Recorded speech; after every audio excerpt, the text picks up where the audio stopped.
remercie pour le travail que vous avez fait. Mais ici, on perd le temps des avocats.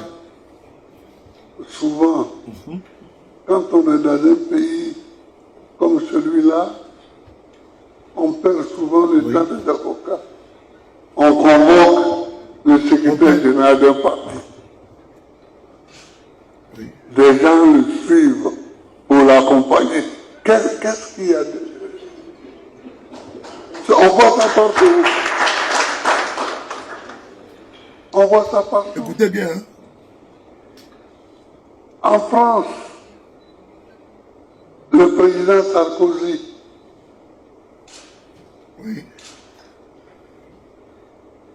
il est tout le temps devant les tribunaux. Et pour des faits graves, pour des faits de corruption. Effectivement. Oui. Mais chaque fois qu'il va au tribunal, il n'a jamais été seul. Il est suivi, il est accompagné. Oui. Écoutez bien. Hein? Alors, où est le problème? C'est lui qui accompagne un gars qu'on convoque au tribunal. Dans l'instant où il n'empêche pas la procédure de se dérouler et le droit d'être dit,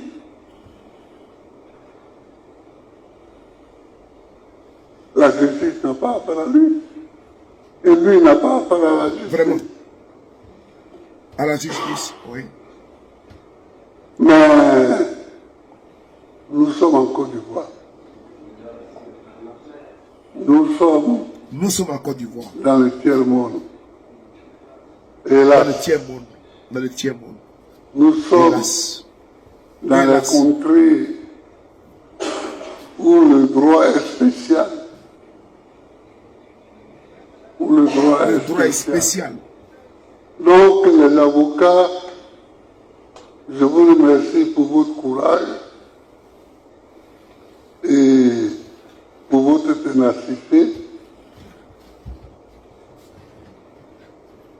Bien. Quant à vous, les 26, c'est comme ça qu'on apprend à connaître son pays. C'est bien. On dit, bon, on connaît la Côte d'Ivoire, mais c'est comme ça que j'ai connu la Côte d'Ivoire. Un leader expérimenté.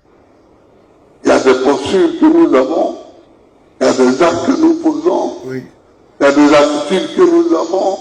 Nous avons fait tout ce que nous pouvons. Mais écoutez bien. Il y en a pour qui nous faisons la même chose. Et ils sont encore là-bas. Depuis avant vous, ils sont encore là-bas, même après vous. Écoutez bien. Donc, on ne peut pas savoir. Écoutez bien. Mais je suis content de vous voir au dehors. Que Dieu vous garde. Voilà. Que Dieu vous garde. Reprenez votre place dans la lutte. Reprenez votre place dans le militantisme. Voilà. Parce que l'objectif de ceux qui vous arrêtent comme ça, c'est de vous décourager de militer. Effectivement. Bon, si vous voulez leur donner raison, ça c'est à vous, ça vous regarde. Si vous voulez continuer ce qui est dans votre cœur, c'est-à-dire la transformation de la Côte d'Ivoire, ça aussi, ça vous regarde. Mais moi, je suis heureux de vous voir dehors et je souhaite que vous continuiez de militer. Dieu vous garde. Le chemin pour la liberté est long et parfois sémé. Le président Gbagbo Laurent a parlé. Il a parlé très fort. Il a galvanisé, il a expliqué d'une manière succincte la situation clinique de la politique en Côte d'Ivoire. Il a pris le cas de Sarkozy. Et je vais aller plus loin. Voilà, puisque lui, c'est un guerrier de la politique ivoirienne. Je vais aller loin dans la matière. Que regardez bien aux États-Unis, Donald Trump, d'un instant, il est intimidé par la justice, la plus grande puissance, où là-bas, il y a la statue de la liberté, là, United of America.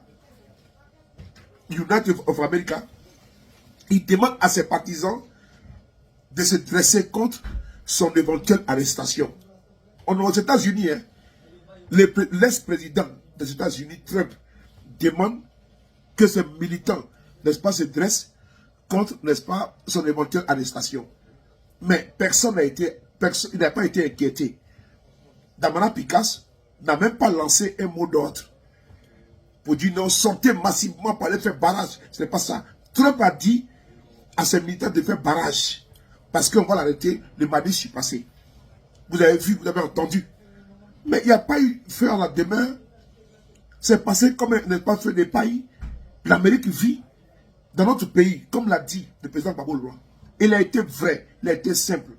Nous sommes dans le tiers-monde. Nous sommes en Côte d'Ivoire. Parce qu'en Côte d'Ivoire, quand tu parles militant de l'opposition, on te met en prison. Sinon, ce que Trump a dit là, pour dire qu'on va m'arrêter là. Donc mes militants appelez-vous et puis sortez là. Si c'est en Côte d'Ivoire, il y a longtemps que le leader est en prison, tentative de coup d'État, déstabilisation, insurrection, et tout ce qui est insurrection. Et puis on met les militants en prison, et puis on met le leader en prison, et puis il a fait temps. On est en Côte d'Ivoire. Babylone sort de son silence. Pourquoi? Parce que le combat qu'il a mené, voilà pourquoi il a dit ceci, que vous voyez ce qui se passe aujourd'hui, c'est comme ça qu'on est en Côte d'Ivoire. Et donc il a dit que c'est à travers la prison, à travers les bâillonnements, à travers l'exil, à travers les persécutions qu'on connaît Gbagbo.